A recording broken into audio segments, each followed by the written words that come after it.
Si Sir Kirby, parang ako umahan sa aming pagboto. Dito po yan sa may sa Bagbak Elementary School. Sara?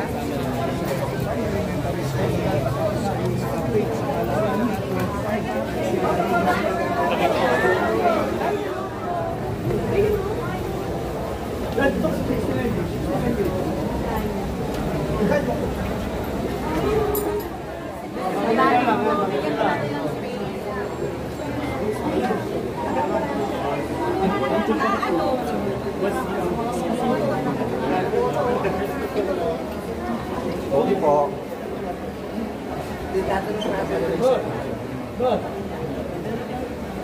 Hindi naman siya bumuha. Bawal niya.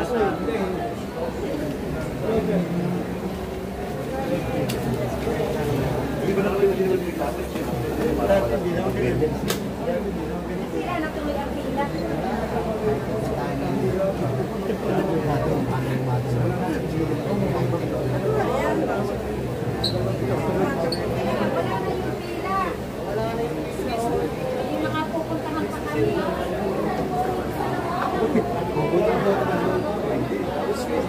Hindi sa baba. Lubot. Bigay po tayo ng daan. Kasi ko, ako sir na.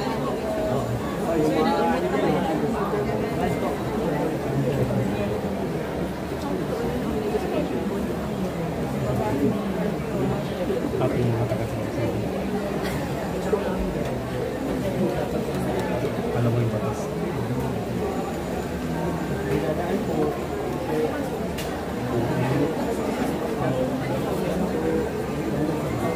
Awit ang nakasama. Nakasama. Special mo yan ha.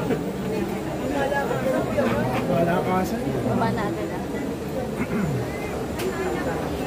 Ma'am, beside ma'am.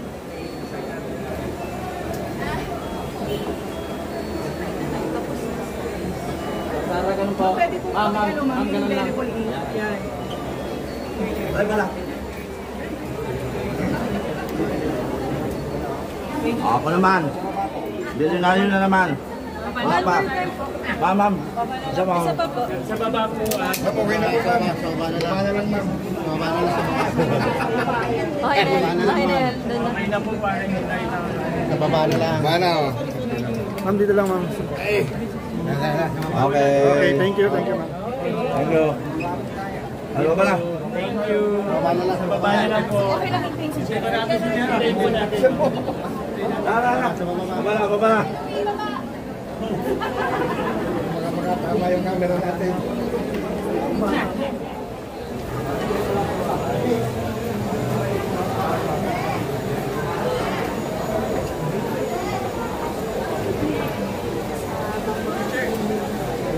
Hello, madam. Yan. Tapos na ako.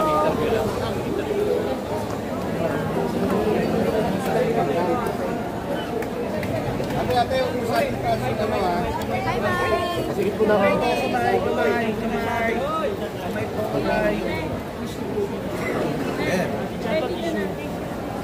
Yung mga cellphone nyo ha? Ma'am. Yes. Hanap po from Binondo. Ma'am, what's your outlook po for the elections, the results later? Are you excited? Are you nervous? Sobrang excited. Syempre first time. It's also the first time for me to vote. So, sobrang excited. Sobrang new experience for me. First time niyo po mag-vote, ma'am? Yes. Oh. Ma'am, later po sa pag-check ng results, sino po makakasama niyo later for monitoring? Syempre, yung kasama ko. Syempre, family ko, yung mga staff ko. Saan, ma'am? Sa SGC Plaza. Ay, sa SGC office namin. Bakit first time niyo?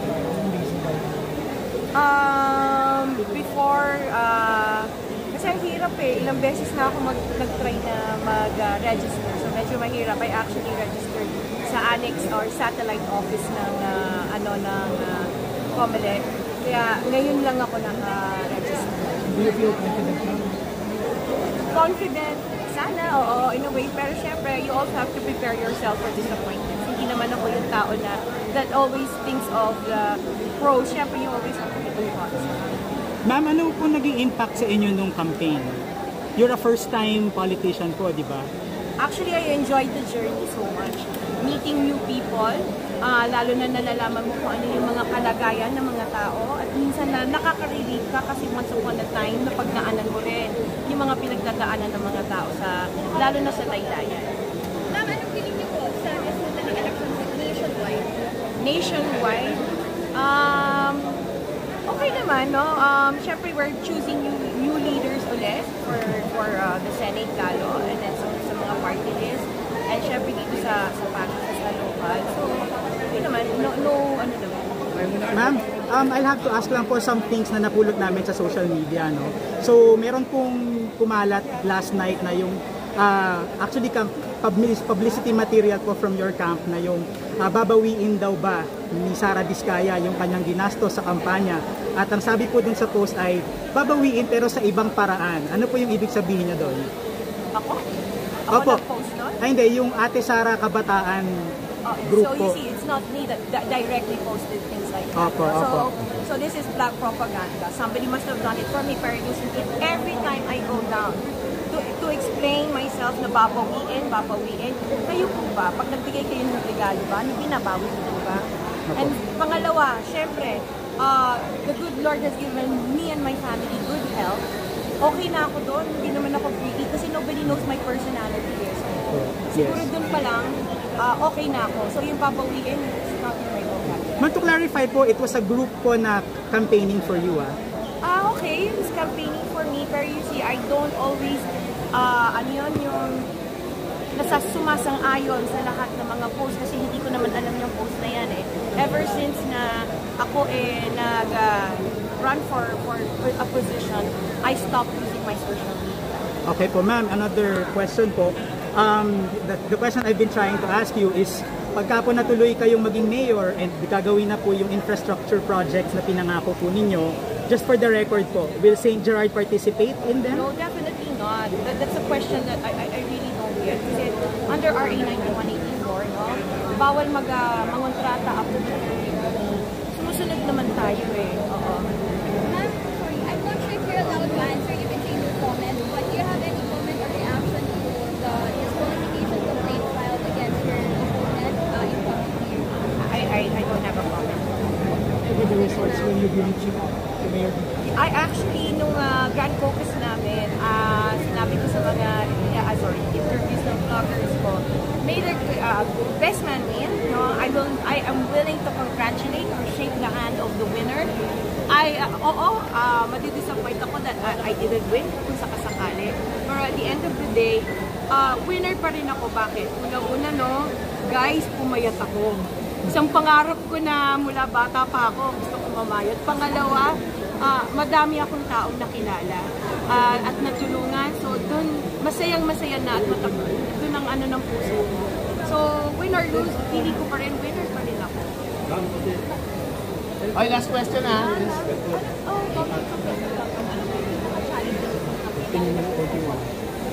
Challenging sa campaign.